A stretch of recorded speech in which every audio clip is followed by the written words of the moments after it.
Welcome back to your girl kitchen and to our channel. Your girl is about to turn up this recipe. Vegan stew peas and rice in your kitchen. Fast, easy and simple.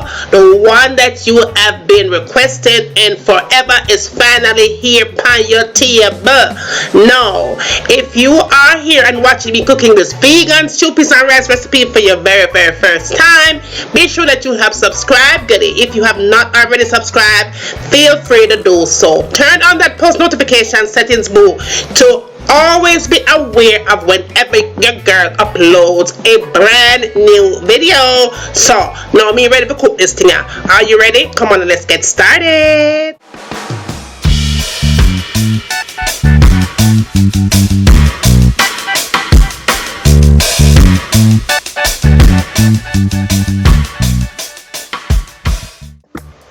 Okay, good. Let's get right into the recipe and all the things you will need to make this stew peas and rice. Okay, I have 1 cup of cooked lentil beans. Do not use raw lentil for this recipe. Cooked lentil only, and you could use any kind of lentil you have in your house. Use that. All right, anything you have, use it. Lentil or lentil.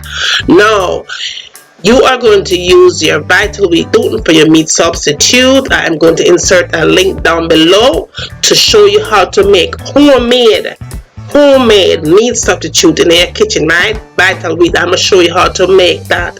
Now you're going to need flaxseed, and goody, we all need to be intaking more flaxseed into our diet, because flaxseed is a rich source of healthy fat. And it's good. It can prevent diabetes and cancer and heart disease and all them things. So we all need to be intaking that thing, alright? Now I'm going to be using my kidney beans in a can. I don't have time to cook all the kidney beans today. No, I'm not going to climb a tree. I'm not going to cook no. No, your girl not doing it. Not today. I'm not doing it. So I'm going in with my can of kidney bean, alright? Yes. Make it easy.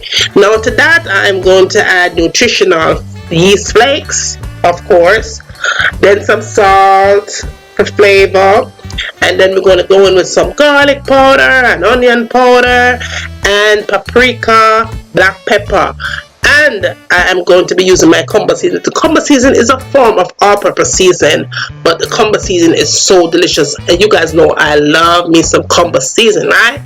Now if you don't have combo season, just grab yourself some all-purpose seasoning. Any kind of season where you want to use in your own, you go ahead and use that. But your girl is using her compass season, honey. The Caribbean Classic Boo is the bomb.com. I'm going to use that. Now I'm going to use a tablespoon of the soy sauce into my mixture. Now to get started, all I did was add my 1 cup of cooked lentil bean. Cooked lentil bean, and then I kind of mash it up a little. I could have put it in my food processor, but I didn't want to do that because I need that fiber, that extra fiber from that lentil. I need that fiber. Okay, so that's how that looks. All fiber. I need fiber up in this meal here today. Now to that I went in and added 1.5 cup of the vital wheat gluten. Now if you want your meat substitute to be more dense, meaning if you want it to be more solid, more hard, use 2 cups of the vital wheat gluten. But I did not want mine to be too dense, so I went in with 1.5 cup. I also added 3 tablespoons of the nutritional yeast flakes. Now if you're using 2 cups of the vital wheat gluten, make sure that you add 4 tablespoons of the nutritional yeast flakes. Very simple, right? Now you want to flavor this meat up, and you want people to eat your food, so go ahead and add you some flavoring, honey. So I'm going in with my combo seasoning, and I added 1 tablespoon.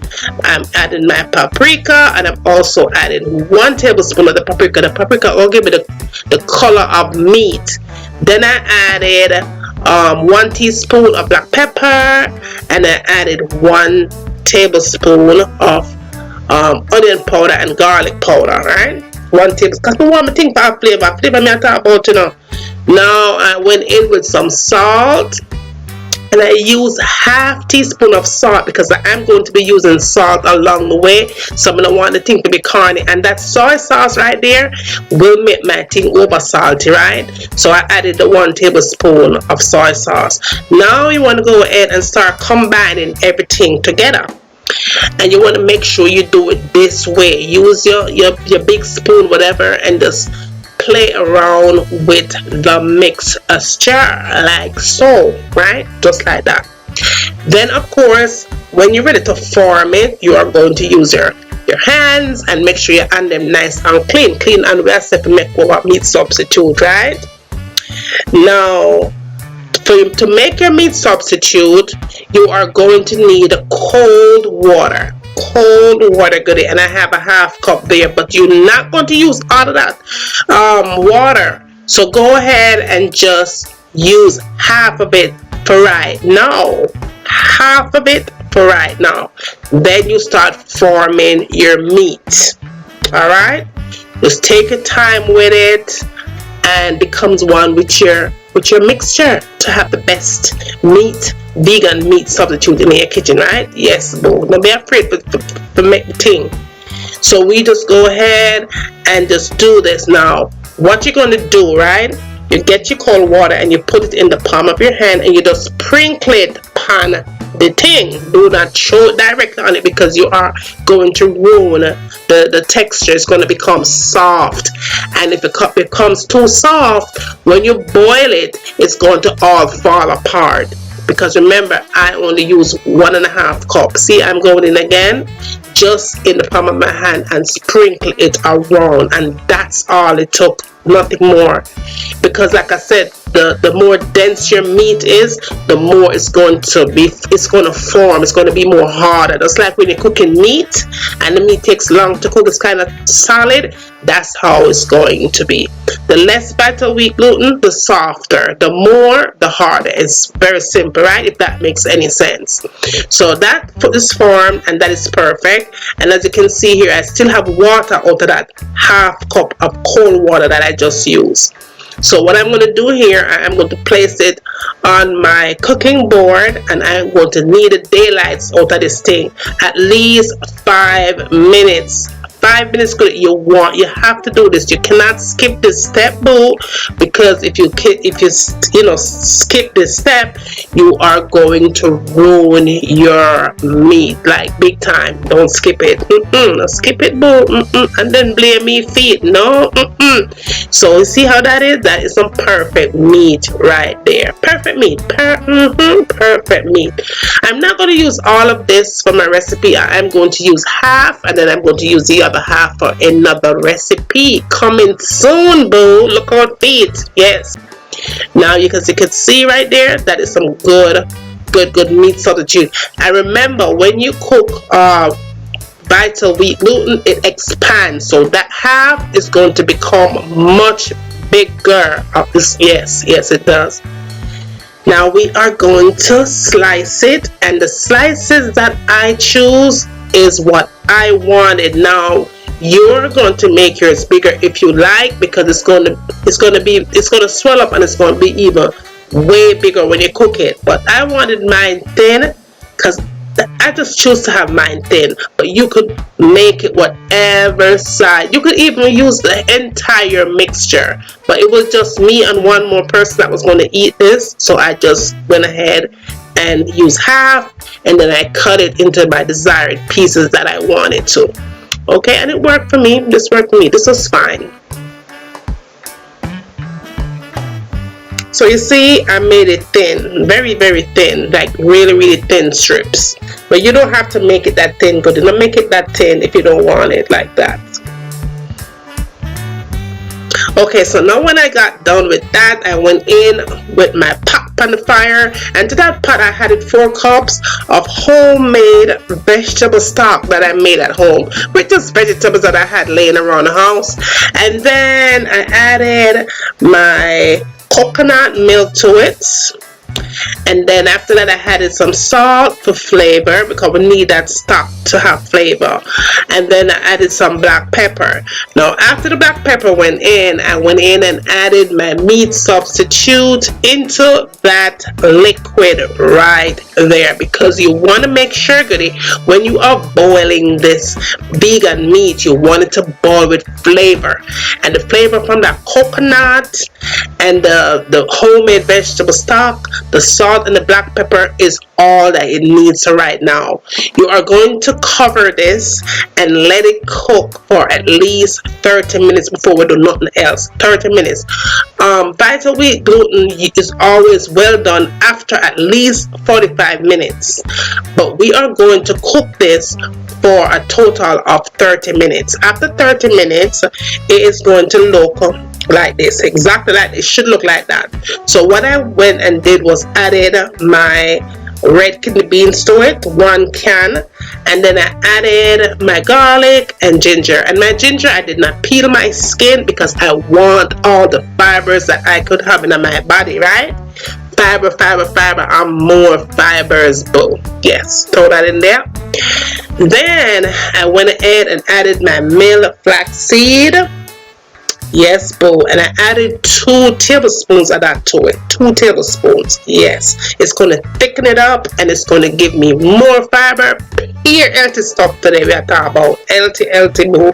Yes, fibers and fibers. The more fiber you have in your body is the better your system will cooperate. You know what I say? Yes.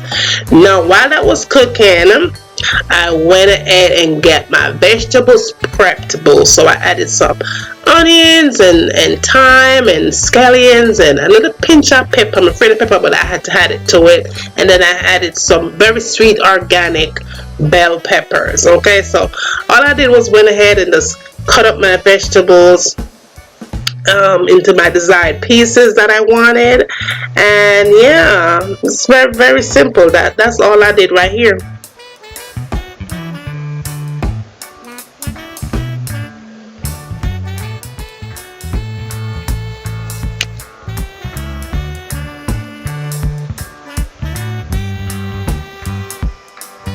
Now I decided to put some green bell peppers to it. Don't ask me why, I just felt like it. Yes, I did. Now to make my spinosa, I am using rice flour.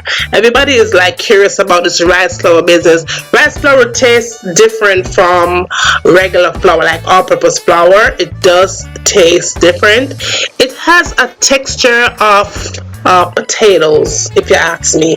Now all I did was add 1 cup of that rice flour to that mix, and to that mix I added a little touch of salt, less than a half a teaspoon of salt, right?